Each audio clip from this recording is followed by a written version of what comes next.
Today's topic is miscellaneous exercise chapter 2 question 11. Question is solve the equation 2 tan inverse cos x equal to tan inverse 2 cosec x. पहली बात तो हमको यह समझना है यहाँ पर कि ये जो इक्वेशन दी गई है इसको प्रूफ नहीं करना है, इसको सॉल्व करना है. It is a trigonometric equation. कभी कभी आप कंफ्यूज होकर के इसको LHS इक्वल टू RHS के बराबर प्रूफ करने लगते हो. तो यहाँ सबसे इम्पॉर्टेंट चीज़ है कि इस इक्वेशन को सॉल्व करना है, ना कि इसको प्रूफ करना है. अब सॉल्व कैसे करेंगे? सॉल्व करेंगे तो निकालना क्या होगा? तो फाइंड करना होगा x की वैल्यू. अब हम इसको कैसे सॉल्व करेंगे, नेक्स्ट स्टेप की बात करते हैं. तो यहाँ पर 2 ना होता तो tan inverse alpha equal to tan inverse beta से this implies alpha equal to beta हम लगा लेते, लेकिन यहाँ 2 आ जाने से ये फार्मूला नहीं लग पाएगा. तब हम क्या करेंगे? तब हम पहले सोचेंगे कि 2 कैसे हटाया जाए. तो 2 हटेगा इस तरीके से कि 2 tan इनवर्स का फार्मूला लगने से. तो मैं यहाँ पर आपको 2 tan इनवर्स का फार्मूला बता दे रहा हूँ. क्या होता है? 2 tan inverse x equal to होता है tan inverse 2x upon 1 minus x square. वैसे tan इनवर्स x का 3 फार्मूला होता है. एक तो tan में होता है, एक cos में होता है और एक sin में होता है. इसी को हम ऑल्सो इक्वल टू लिख सकते हैं ज़रूरत पड़ने पर sin inverse 2x upon 1 minus 1 plus x square. इसी को इसके बराबर भी लिखा जाता है, जहाँ ज़रूरत होती है वहाँ यूज कर लेते हैं. और एक तीसरा भी फार्मूला होता है cos inverse 1 minus x square upon 1 plus x square. ये तीनों फार्मूले 2 tan इनवर्स x के होते हैं और हमको ध्यान रखना होता है कि कब कौन सा फार्मूला लगाया जाता है. और इसमें x की वैल्यू होती है ग्रेटर देन -1 और लेस देन 1, तब ये फार्मूला अप्लाई होता है. तो मैंने अप्लाई कौन सा किया है? ये वाला फार्मूला. इस फार्मूले को ध्यान से देख करके यहाँ पर अप्लाई करेंगे. दिस इम्प्लाइज, अब यहाँ पर ध्यान से देखिएगा 2 tan इनवर्स x आपका cos x है. 2 tan इनवर्स x, तो ये वैल्यू पुट करेंगे that equal to tan inverse.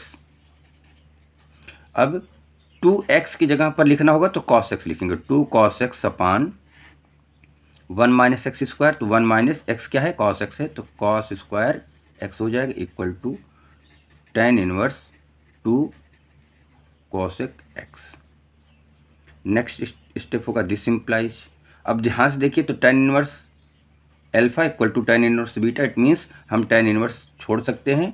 ये हो जाएगा 2 cos x अपान इसकी वैल्यू हो जाएगी sin inverse x equal to tan तो चला गया है tan इनवर्स. ये हुआ 2 cosec x. दिस इम्प्लाइज, अब ये हो जाएगा 2 cos x upon sin square x equal to, यहाँ कोसेक को लिख देंगे साइन में तो हो जाएगा 2 बाई sin x. अब हम क्रॉस मल्टीप्लाई कर लें तो इसको इससे मल्टीप्लाई कर दें, इसको इससे मल्टीप्लाई कर देते, हो जाएगा 2 sin x cos x equal to, इधर से हो जाएगा 2 sin स्क्वायर x. 2 से 2 कैंसिल हो जाएगा. नेक्स्ट स्टेप क्या होगा? ये हो जाएगा, ट्रांसफ़र कर लेते हैं sin x cos x minus sine square x equal to 0 हो जाएगा. This implies sin x common ले लें, sin x कॉमन ले लें तो क्या हो जाएगा? cos x minus sine x equal to 0. आगे देखते हैं क्या हो जाएगा. This implies either sin x equal to 0 और cos x minus sine x equal to 0.